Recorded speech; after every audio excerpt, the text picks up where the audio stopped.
Here's an animation of someone swinging a baseball bat without any smear frames.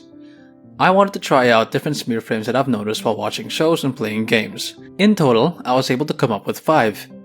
This smear frame is my personal favorite for this animation, and I believe it's called an elongated in-between. It is where the object elongates, giving a motion blur effect. I see it most commonly used in anime or fight scenes where they are rapidly swinging swords and other weapons.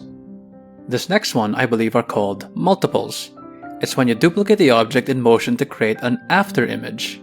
I see this most commonly used in motions that involve rapid repetitive movements, like a barrage of attacks or a spinning object. This next one is a combination of the first two. Elongated multiples, I guess?